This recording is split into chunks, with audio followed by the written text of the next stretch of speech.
Before you attempt to do color correction, you need a little background in color theory.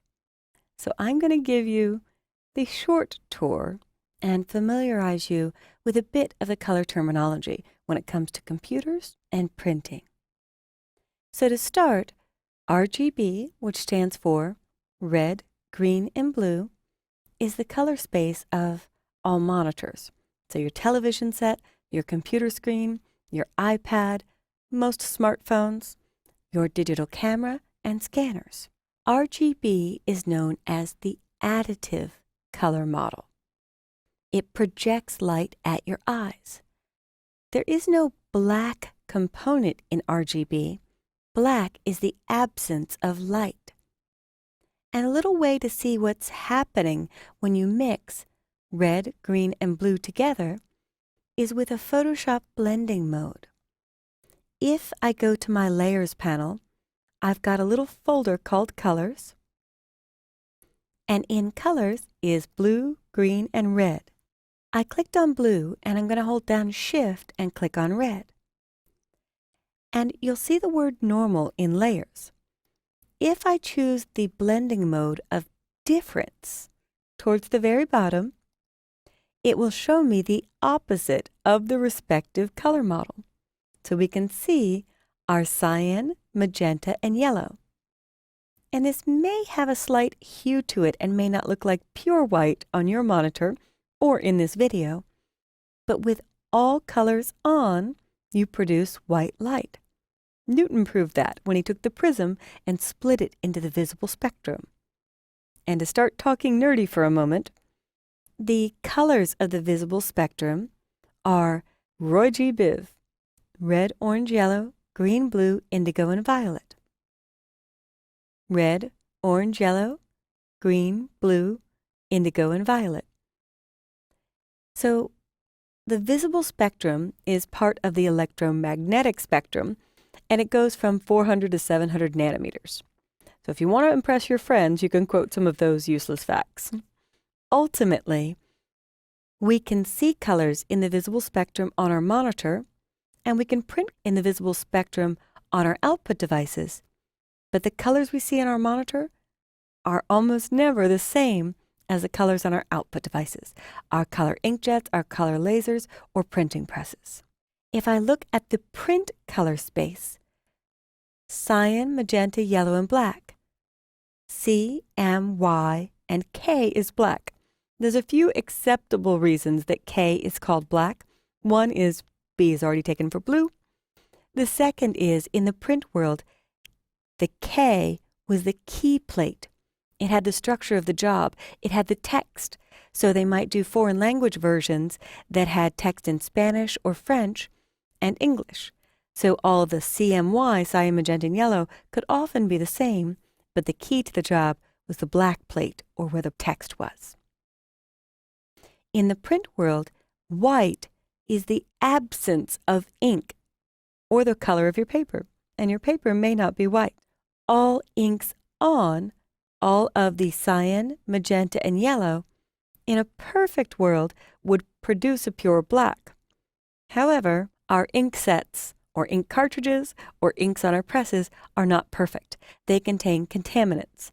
Cyan contains a little magenta and yellow, magenta contains a little yellow, and so on. So what we really get when we mix cyan, magenta, and yellow is a muddy brown. And I already have a blending mode on this, so you could see a bit of that brown where the colors intersect. And then we also get our opposite color space, our RGB, where magenta and cyan intersect, we get our blue. Where magenta and yellow intersect, we get our red. And where blue and yellow intersect, we get green. We add black on the printing press because black is cheaper if you're running text to print in one color, and black gives us more contrast and more depth on a printing press. In fact, they often take black and mix it in with undercolors. Undercolors meaning cyan, yellow, and magenta under the black, so you get more depth or sheen in advertising. So it's not just a straight black. There is magenta and yellow and cyan in there to make it look richer and deeper. CMYK is known as subtractive color, When I first learned that, I remembered light is being reflected from the paper, then going to my eye. In RGB, it's additive color, and I always remember light is being projected at my eye, so your monitor may be much richer, brighter, and more vibrant than your printout, because we can do over 16 million colors on our monitor, but depending on your device, your print color space may give you far fewer colors than your monitor. So please don't expect that if it looks beautiful and rich and vibrant on your screen, that it will always print that way. Your print result will vary greatly depending on the device, depending on the type of ink, and depending on the printing conditions if you're going to a printing press. Now here's the proof in that pudding. Is that enough peace for you? If I go to the CMYK RGB model that I've built, cyan, magenta, yellow, black, red, green, blue, and white, and I were to choose to put that in not the red, green, and blue viewing space of my monitor, but already convert it to the print color space, I could choose Image, Mode, CMYK. I'm preparing it for the printing press. It's going to say, do you want to take all the layers in this document and flatten them into one? I don't want to flatten these. I want to preserve my layers. And it's saying, you're about to convert this. Is this color profile okay? I'm going to say yes, it is.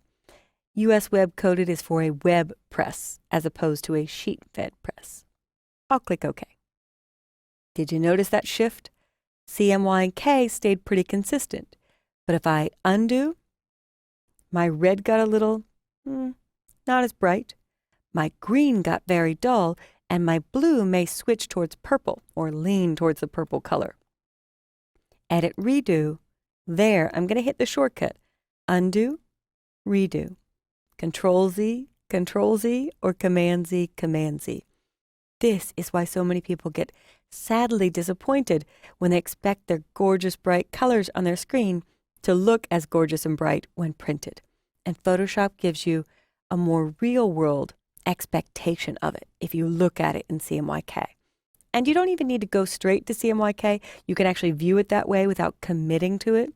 But I use this to let you know how far your color can change when it leaves your screen or when it's printed. Lastly, we'll try it again with the rainbow to see the whole visible spectrum of colors and what may shift. So Image, Mode, CMYK. Don't flatten. Click OK to the default color space. And this didn't look as bad. I could see it's in CMYK, but I have more tones and shades in between. So if I hit the shortcut to undo and redo, it almost looks like the rainbow shifted position, but it's really just compressing into color space. And when I do the undo and redo, you can see the breaks between the colors get more dull. And my blues in RGB aren't quite as vibrant in CMYK. So I know this is a lot of information if you've never done color correction or never had an explanation of monitor color RGB versus print color CMYK, but just let it all marinate. Come back tomorrow or next week while it's still kind of fresh, listen to the video again and see if it starts to make sense what's happening when it's going from RGB, the additive color space, to CMYK, the subtractive color space for print. Good luck and happy color correcting.